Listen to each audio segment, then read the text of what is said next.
Comment la radiothérapie agit-elle? Aujourd'hui, la radiothérapie est devenue beaucoup plus précise et a moins de conséquences négatives que dans le passé.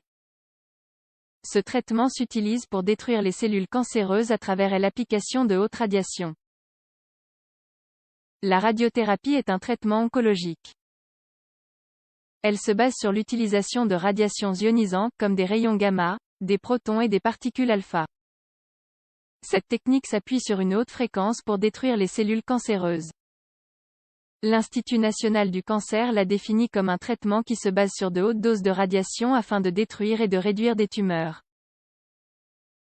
Il s'agit d'un processus local car l'objectif est de détruire les cellules cancérigènes à l'endroit où elles se trouvent.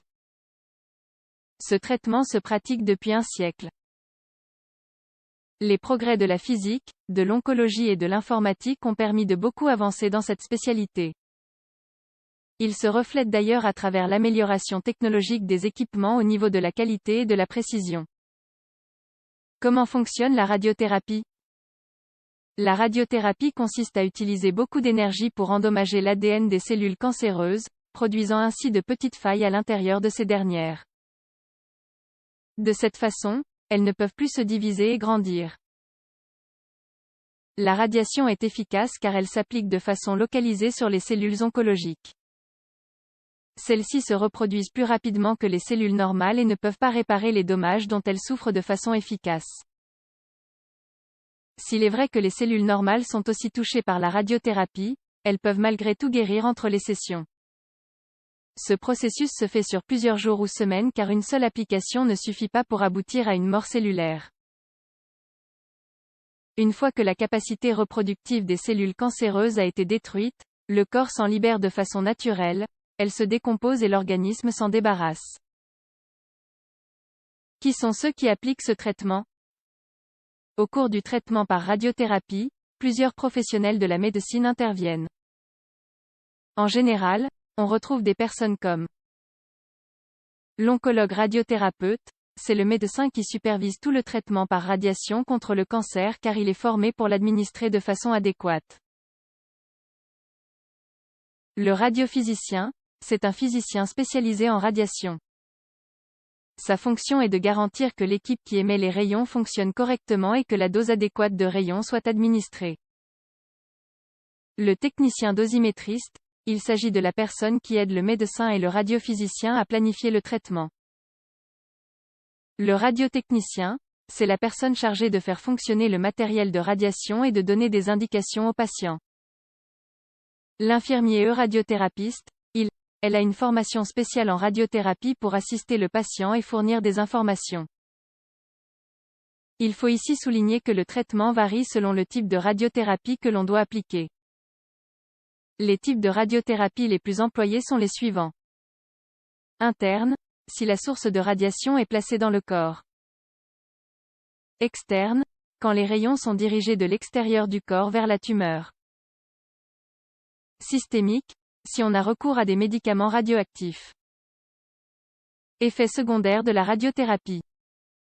L'application de radiothérapie peut endommager les cellules saines qui se trouvent à proximité des cellules cancéreuses. Même s'il est vrai qu'elles peuvent récupérer, certains effets secondaires peuvent apparaître. Ils varient selon chaque cas. Les plus fréquents sont les suivants.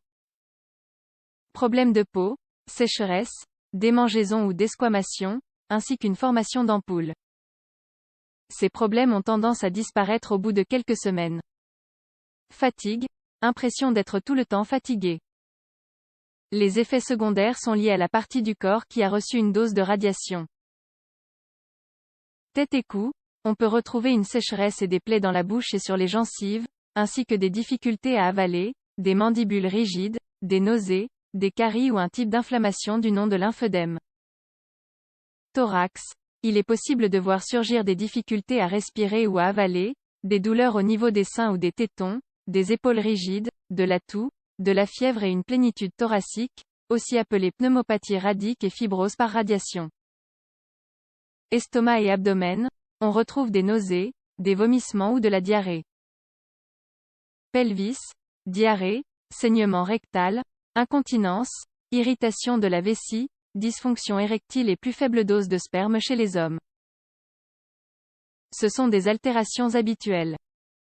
Chez les femmes, on retrouve des altérations au niveau des menstruations et des symptômes de ménopause précoce.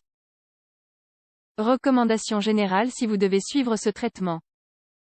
Avant de commencer un traitement par radiothérapie, on doit demander au médecin comment il se réalisera et quels seront les possibles effets secondaires. Il se peut qu'un régime spécial soit recommandé pour lutter contre des désagréments tels que les nausées ou les difficultés pour manger. Au cours du traitement, l'organisme dépense beaucoup d'énergie à essayer de guérir. Les aliments riches en protéines et en calories sont donc conseillés car ils permettent de maintenir un poids adéquat chez le patient. Un plan nutritionnel sain et équilibré aidera à compenser la dépense d'énergie. La peau doit recevoir une attention spéciale car c'est le premier organe qui reçoit les radiations.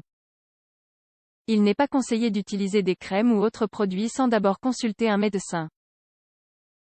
Enfin, il est recommandé de porter des vêtements amples, sans élastique pouvant frôler la zone où l'on reçoit les radiations, cela permet de prévenir les plaies ou les desquamations.